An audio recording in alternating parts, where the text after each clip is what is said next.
Fala pessoal do terceiro ano, tudo bem com vocês? Professor Heisen aqui, galera de literatura, trazendo mais um conteúdo muito bacana aí dessa vez, certo? A gente vai entrar hoje, galera, na poesia da primeira geração do modernismo. Vale lembrar aí, meus queridões, que o modernismo é aquele movimento literário que foi inspirado nas vanguardas europeias e que trouxe os ideais de revolução artística, certo? Lá no Teatro Municipal de São Paulo, em 1922, na polêmica Semana de Arte Moderna, tá bom, galera?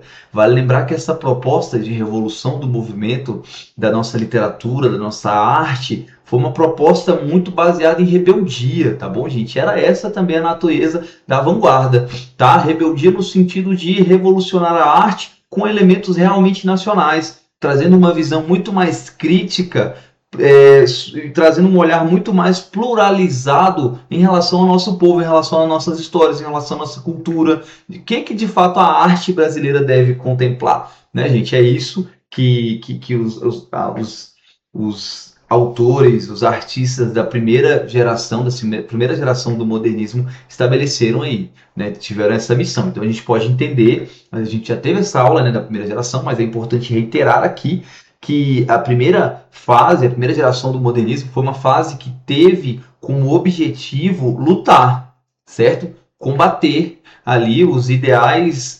ultrapassados e trazer um novo, né? Uma arte que buscasse uma nova visão realmente baseada no nosso povo. Então a gente vai trazer palavras coloquiais, a gente vai trazer elementos do nosso folclore, aquele academicismo que a gente viu lá no parnasianismo, né? Aquela arte erudita, sempre ela vai ser deixada um pouco de lado e vai ser apresentada uma nova visão mais crítica sobre o que vem a ser a arte. Então, pela primeira vez, a gente vai ter poemas que vão trazer versos contendo palavras coloquiais, uma linguagem mais simples do dia a dia das pessoas e outros elementos aí. Tá bom, queridões? Eu espero que vocês venham com a gente, vamos lá, vamos estudar esse conteúdo e vamos nessa. Olha só, galera, então olhando aí para o nosso slide, a poesia da primeira geração modernista, né, vale lembrar que a primeira geração ela surgiu lá na Semana de Arte Moderna, em 1922, e foi até 1930, né, galera? Aí depois, a partir de 30, lá foi que a gente teve a segunda geração e parará.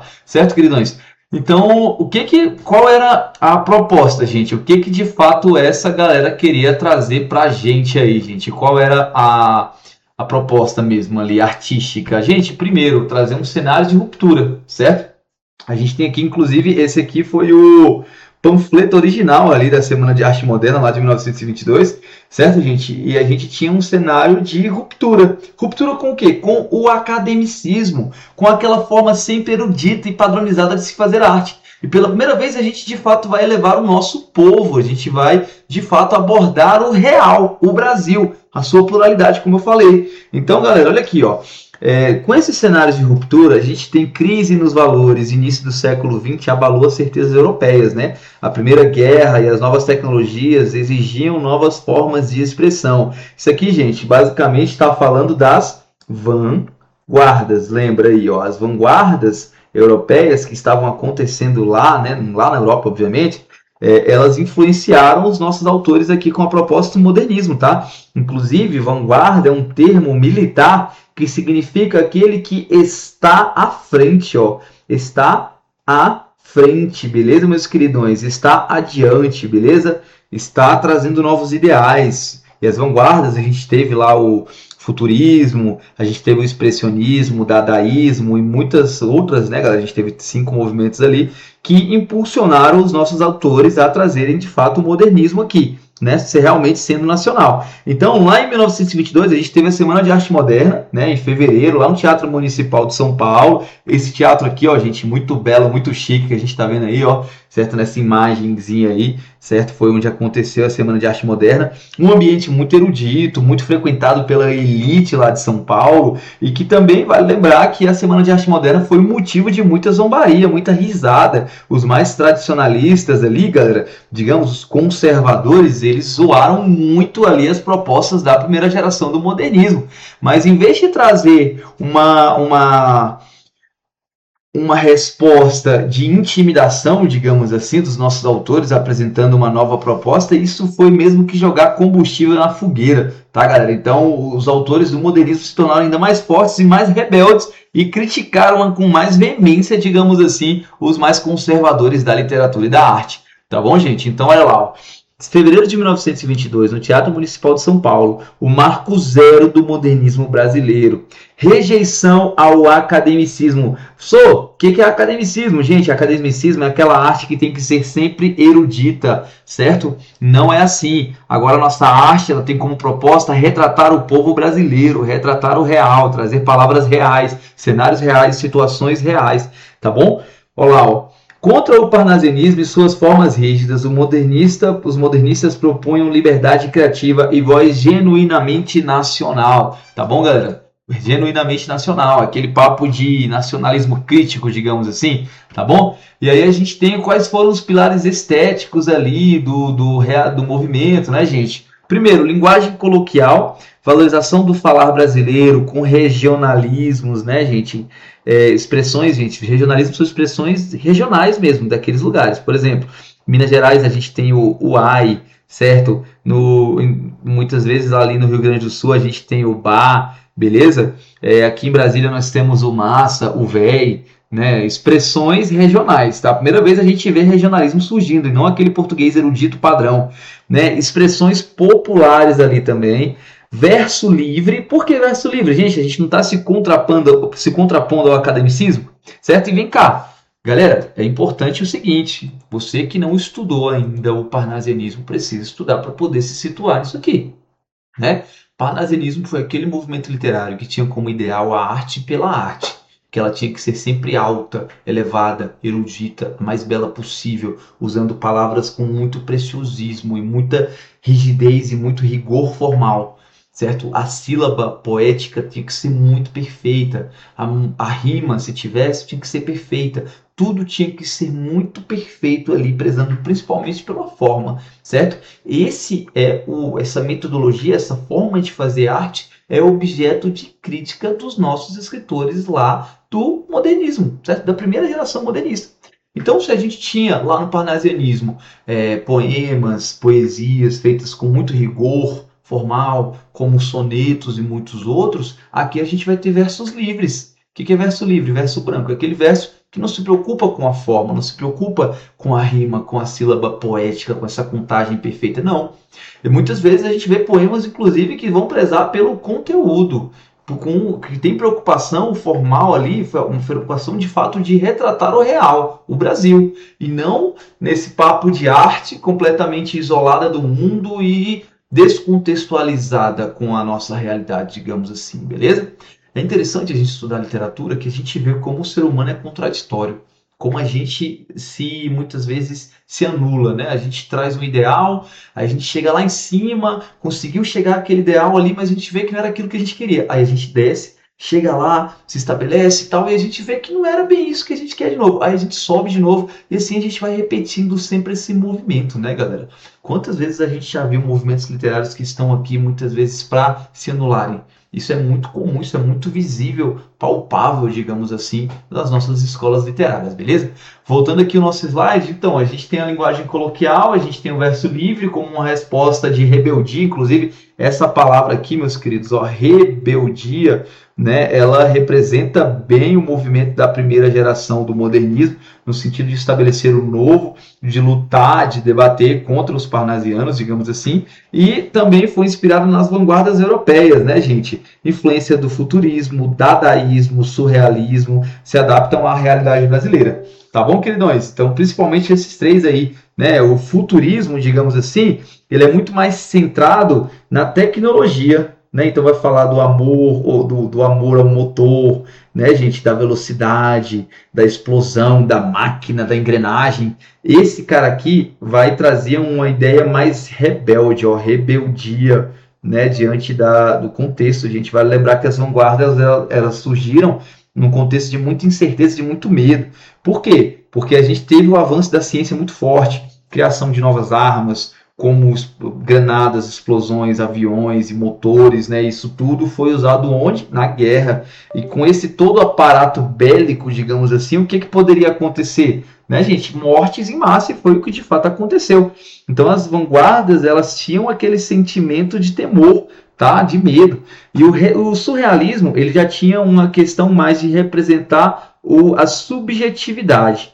Tá, galera? É a maneira como a pessoa vê o mundo e não necessariamente centrada com mais fidelidade, com mais realismo ali nas poesias, não, tá, gente? Então, esses pontos aí são muito importantes, tá? Esses três movimentos aí da vanguarda europeia, das vanguardas europeias, influenciaram o nosso modernismo aqui no Brasil. Inclusive, nós temos aula gravada, certo, gente? Aí, meu, só basta voltar aí na nossa playlist, vocês vão ter uma aula gravada aí por mim também, das vanguardas europeias, tá? Essas vanguardas influenciaram. Se você está estudando modernismo, não entendeu as vanguardas, é importante separar aqui, dar uma pausa aqui nesse vídeo, para um pouquinho, vai lá nas vanguardas, estuda as vanguardas, verifica tudo e volta para cá para poder entender, beleza, queridões? Pegando de novo aí, então, olha lá, a gente tem esses três pontos aí fundamentais para poder entender o modernismo aqui no Brasil e vamos avançando, galera. Quem são os nossos autores, afinal de contas? Primeiro, Oswald de Andrade, né, gente? A irreverência. O Oswald de Andrade, ele combatia muitas vezes ali os parnasianos com poemas irônicos e tudo mais. Só que ele não foi, né, gente, o mais forte, assim, digamos. A gente vai ver quem foi. Olá, Oswald de Andrade. Subversão de valores, né, gente? Crítica à herança colonial e às estruturas de poder brasileiras com ironia afiada. Ele era irônico, olha lá, denúncia das contradições nacionais por meio do humor e do paradoxo. Vale lembrar que paradoxo é aquela figura de linguagem de anulação. São ideias que se anulam, né, gente? Então, como é que você vai querer trazer, por exemplo, reconhecimento a um grande político, né? Aquele político que é muito bom para todo mundo, que é honesto, que é correto, mas aquele mesmo político ali está envolvido no esquema de corrupção, aquele mesmo político ali que é bom, que é tudo mais, ele está, né, num caso de adultério e parará. Então existe essa crítica muito forte aí nesse sentido, tá? O paradoxo, ele entra aí, ideias que se anulam, e ele valorizava muito a cultura popular. Então foco na simplicidade da vida cotidiana e na voz do povo como matéria poética legítima. Tá bom, queridões? Espero que vocês estejam entendendo aí. Vamos nessa, galera. Depois disso, a gente tem aqui um poema dele, né, gente, que traz essas características, né, gente? Primeiro, esse poema aqui, ele já caiu em prova muitas vezes, tá, gente? Que fala de erro de português, né, o nome do poema. E erro de português não necessariamente falando da gramática, tá, galera? Do Oswald de Andrade. E ele fala da ideia de colonização aqui do nosso povo, tá, gente? Dos ideais colonizadores. Olha lá. Quando o português chegou debaixo de uma bruta chuva, vestiu um índio. Que pena, fosse uma manhã de sol, o índio tinha despido o português. Né, galera? Então, qual é a crítica que a gente tem aí? Então, olha lá. O português chegou, vestiu o índio. Se fosse uma manhã de sol, o índio teria despido o português. Aí, gente, a crítica está na questão cultural. Presta atenção aqui na nossa crítica. Se liga aí, queridões. Olha lá. Em apenas 7 versos, Oswald de Andrade inverte a lógica colonial. O erro, né, entre aspas, não é do índio, mas do colonizador que impôs a sua cultura. A ironia revela a violência da colonização com leveza aparente, marca registrada do autor. O título já é uma provocação. Quem cometeu o verdadeiro erro de português? Erro de português que a gente tem, certo, queridões? Todo mundo está percebendo isso aí? Galera, então percebam aqui, com relação à questão técnica do poema, tem rigor formal? Não. Tem rima? Não. Certo? Ele está tá bem preocupado com a questão como é que a gente pode falar? Da métrica da poesia? Não tá, galera. Essa não é a preocupação dele. A preocupação dele aqui é uma crítica ao sistema colonial, certo? Uma crítica à cultura, beleza? Uma crítica à imposição violenta como ocorreu ali no nosso processo de colonização, no qual os nossos indígenas foram escravizados, né? Os portugueses aqui chegaram, vale lembrar, e quando eles chegaram, eles já começaram a catequizar os indígenas, forçando-os a esquecer a sua religião, a sua língua, a sua cultura, as suas histórias, a sua identidade, e forçando de forma violenta a aceitar a religião deles. Outro ponto também é que posteriormente os indígenas foram escravizados, tá, galera? Com mais diversas torturas terríveis ali, tá bom? Então a gente tem o erro de português já como ironia aí, tá, galera? E crítica também. Beleza? Então, olha só, pela primeira vez a gente vê alguns erros também aqui propositais, tá, gente? Para fazer a crítica mesmo da forma como tem de ser, certo? Espero que vocês estejam entendendo aí, espero que esteja fluindo. Depois disso, a gente tem o Mário de Andrade. Esse aqui, gente, ele foi quem arquitetou o movimento e ele era o mais rebelde da galera toda. Ó, beleza? Ele era o mais rebelde, gente, certo? Então ele apresentava os ideais dele mesmo, criticava a burguesia, criticava a colonização, criticava essa visão erudita que esmaga e exclui outros povos aqui da nossa sociedade, enfim. Olha lá, Mário de Andrade, o arquiteto do movimento. Mais sistemático que Oswald, Mário foi o grande teórico do modernismo. Sua obra Macunaíma, O Herói Sem Nenhum Caráter, sintetiza a identidade brasileira plural e contraditória, né? E traz a questão do folclore e da fala popular. Galera, isso aqui, ó, folclore e fala popular, eu vou ficar retomando com vocês. Isso aqui não tinha espaço na nossa literatura. Isso aqui não tinha espaço na nossa literatura, certo? Então existe uma luta no sentido de fazer com que isso aqui de fato passasse a ser visto, fosse tirado da invisibilidade, certo, queridões? Essa era a luta. A luta da primeira fase do modernismo era trazer um novo padrão e combater os mais conservadores, certo? Essa foi a luta deles. Então precisava que nós tivéssemos esses autores com esse tom de rebeldia, porque aí depois de consolidarem os ideais e a nova proposta artística e literária, essa obra seria aí, né? Nós sabemos que esse movimento, os autores aí da segunda fase, com esses valores já consolidados, poderão trazer as mensagens que de fato interessarem a eles, tá bom? E tinha como trazer a questão principal aí, com a obra Macunaíma lá, do Herói Sem Nenhum Caráter, né? Que traz um herói totalmente anti-herói, na verdade. Ele traz a contradição do povo brasileiro, né? E reflete sobre o Brasil real, multifacetado, digamos assim. Certo, galera? Depois a gente tem mais um poema aqui do Oswald de Andrade, não poderia ser diferente, tá bom, galera? Esse poema, ele traz um erro gramatical proposital, no sentido de criticar, né, gente, a gramática normativa em tudo, tá? Então, existe uma ironia aí? É claro que existe. Bora lá. Então a gente tem um poema aqui, pronominais. Esse poema já caiu em prova milhares de vezes, meus queridos, principalmente quando se trata de colocação pronominal. Vocês vão lembrar da próclise, da mesóclise, da ênclise, desse processo aí, né? Quando que o pronome tem de vir antes do verbo, quando ele obrigatoriamente ele precisa vir depois, e quando ele permite, né, que a gente, quando a situação permite que a gente coloque esse poema ali no meio do verbo, digamos assim. Mas vamos lá, galera. Aqui, ó, se liga, pronominais, Oswald de Andrade. Dê-me um cigarro, diz a gramática do professor e do aluno e do mulato sabido, mas o bom negro e o bom branco da nação brasileira dizem todos os dias, deixa disso, camarada, me dá um cigarro. Galera, olha só, vem pra cá, presta atenção aqui.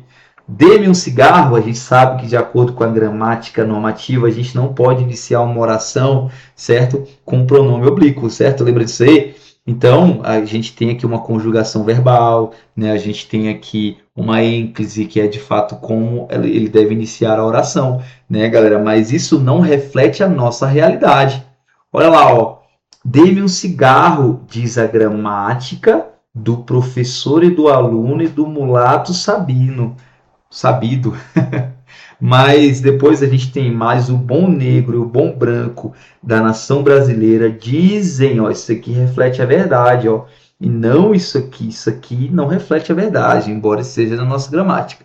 Dizem todos os dias, deixa disso, camarada, me dá um cigarro, e a gente tem aqui, ó, teria uma vírgula propositalmente retirada, né, galera? Porque aqui é um vocativo, enfim, não tem. Por quê? Porque o nosso objetivo é refletir o real. Então, ó, a forma como o pronome foi colocado, ó, me dá, olha aqui o verbo também, ó, certo? Então, a gente deveria ser assim, de acordo com a gramática normativa, mas não foi o que ele fez. Ele fez de propósito essa construção aqui. Por quê? Porque, embora esteja gramaticalmente incorreta, digamos assim, ela reflete a forma como o brasileiro fala. Então, quando eu falo para vocês que existem marcas coloquiais nos poemas, galera, nas obras do modernismo. Eu estou falando disso aqui. Lembra, coloquial tem gente que às vezes confunde, acha que coloquial é formal, quando na verdade não é. Tá bom, gente? Então, o poema da primeira geração do modernismo é um poema de rebeldia, é um poema de ironia, é um poema que está preocupado em refletir o real, beleza? O poema coloca em confronto o poema coloca em confronto direto a norma culta, dê-me pelo uso vivo da língua, me dá.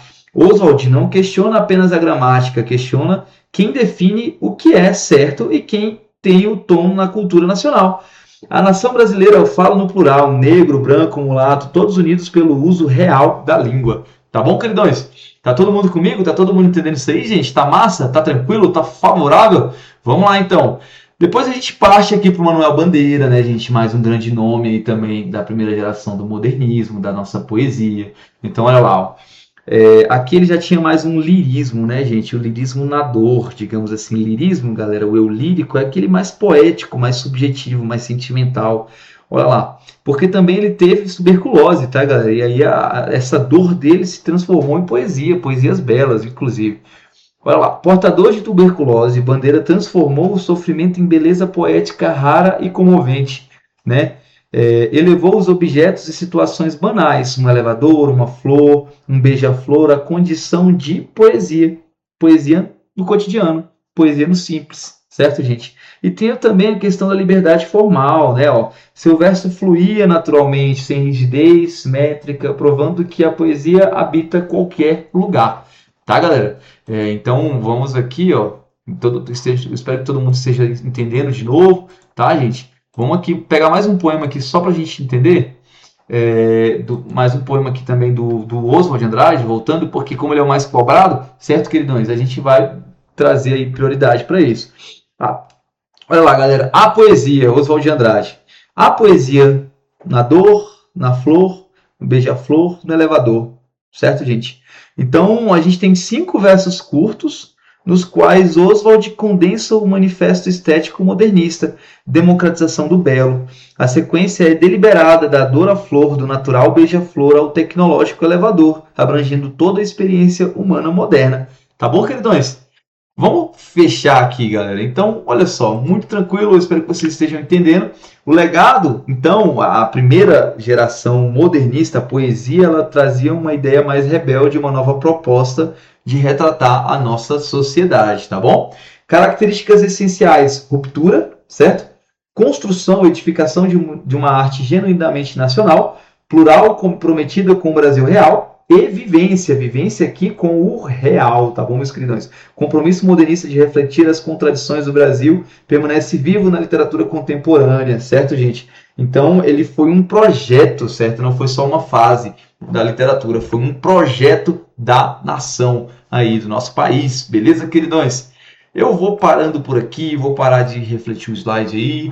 Eu espero que vocês tenham entendido mais essa aula de hoje. Terceiro ano, muito obrigado pela atenção de vocês. Espero que vocês possam estudar bem, estudar bastante, façam isso. Tá bom, galera? Vou ficando por aqui. Até mais. Um beijão. Tudo de bom. Bons estudos.